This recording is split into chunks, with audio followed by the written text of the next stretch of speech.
Hai semuanya, podcast ini saya hosting di Firstory. Kalau kalian belum pernah dengar Firstory, ini adalah platform baru yang paling lengkap dan mudah untuk membuat, mendistribusi, dan mengelola podcast kamu. Nah, jadi Firstory itu bisa kamu gunakan 100% gratis. Kamu bisa mengupload episode terjadwal dan mendistribusikan podcast kamu di semua platform podcast di Indonesia.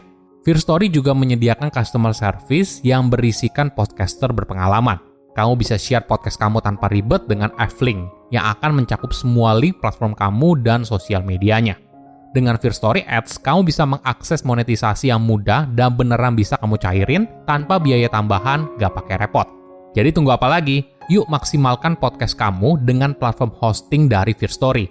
Daftar sekarang di firstory.me dan buat podcastmu jadi kenyataan.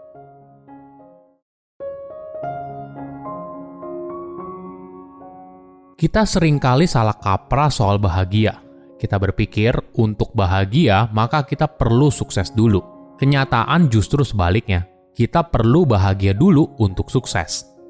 Halo semuanya, nama saya Michael. Selamat datang di channel saya, Sikutu Buku.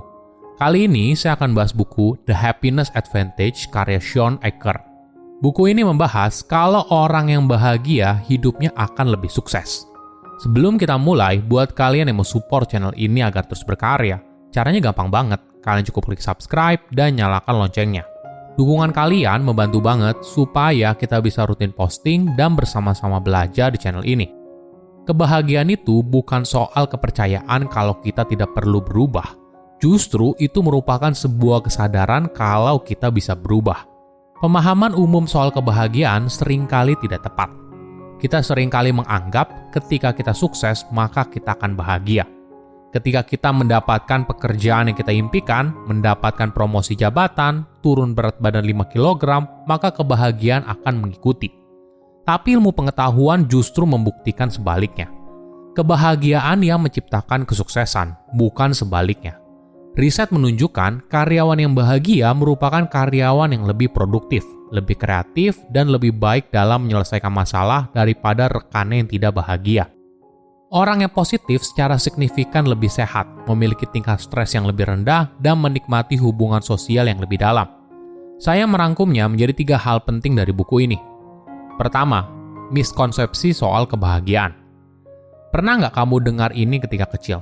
Belajar yang rajin ya, lulus sekolah atau kuliah, lanjut kerja keras agar sukses, lalu bahagia. Ini boleh dibilang formula yang kacau. Seakan-akan kebahagiaan hanya bisa diraih ketika kita sukses. Oke, apa sih kebahagiaan? Secara formal, kita mendefinisikan kebahagiaan sebagai sebuah pengalaman dari perasaan yang positif. Tapi kenyataannya, kebahagiaan itu sangat subjektif, relatif kepada individu yang mengalaminya. Psikologi positif menunjukkan ketika kita merasa senang dan punya mindset positif, maka kita cenderung lebih cerdas, lebih termotivasi, dan pada akhirnya menikmati banyak kesuksesan. Sebaliknya, perasaan negatif justru menghambat keahlian kita dalam berpikir dan bertindak. Mungkin saja kamu pernah mengalami hal ini, di mana kamu merasa sedang down sampai kamu tidak ingin keluar rumah. Ketika kita mengalami perasaan positif, otak kita dibanjiri dopamin dan serotonin.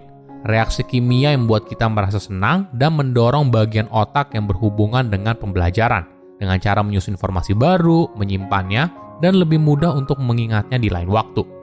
Sederhananya, ketika kamu berada dalam mood yang baik, kamu akan punya nilai matematika yang lebih tinggi. Menariknya lagi, ratusan studi ilmiah soal kebahagiaan menemukan kalau kebahagiaan justru yang mengantarkan kita untuk sukses hampir di setiap aspek dalam hidup. Mulai dari hubungan percintaan, pekerjaan, kesehatan, hingga kreativitas.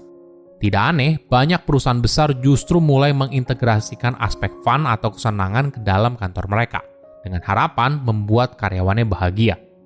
Ada sebuah studi yang menarik. Studi ini mengukur tingkat dasar perasaan positif dari 272 karyawan yang ada di sebuah perusahaan, lalu mengukurnya dan membandingkannya dengan kinerja mereka selama periode 18 bulan. Peneliti menemukan karyawan yang dasarnya bahagia berakhir dengan laporan evaluasi kinerja yang lebih baik dan gaji yang lebih tinggi. Menariknya, orang yang sukses ini tidak melihat kebahagiaan sebagai hadiah atas kerja keras dan pencapaian mereka. Melainkan mereka sukses karena mindset positif yang membuat mereka bisa menjalani hidup dengan maksimal. Ini adalah keunggulan bagi orang yang punya mindset positif.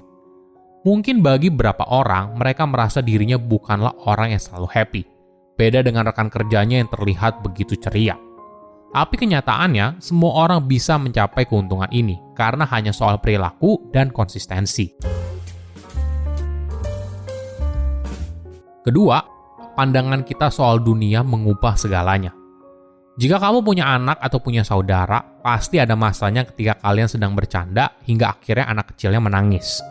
Lalu, biasanya kamu berusaha sebisa mungkin untuk membuat si kecil berhenti menangis agar tidak mengadu kepada orang tua. Biasanya dengan cara membuat lelucon atau memuji anak kecil itu. Nah, kenapa hal ini berhasil? Kenapa kata-kata yang diucapkan bisa mengubah pengalaman kita dalam hal rasa sakit dan penderitaan?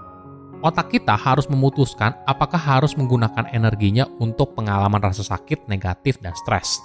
Atau menggunakan energi yang sama namun ke arah pengharapan, optimisme, dan penuh makna. Inilah kenapa ketika kita membujuk anak kecil untuk berhenti menangis, itu bisa berhasil. Karena anak kecil itu harus memilih antara dua hal, entah merasakan sakit atau tertawa di waktu bersamaan. Sudut pandang ini yang harus kita pahami dalam menjalani kehidupan sehari-hari. Sebagai contoh, pada tahun 1979, sekelompok laki-laki tua berusia 75 tahunan menjalani sebuah eksperimen di mana mereka diminta untuk tinggal di sebuah lokasi yang dibuat sedemikian rupa menyerupai tahun 1959. Dan mereka diminta untuk menyesuaikan diri di sana, mulai dari gaya busana, koran, dan sebagainya. Ibaratnya, mereka sedang kembali ke masa lalu dan melihat dunia dalam kacamata seorang yang berusia 55 tahun.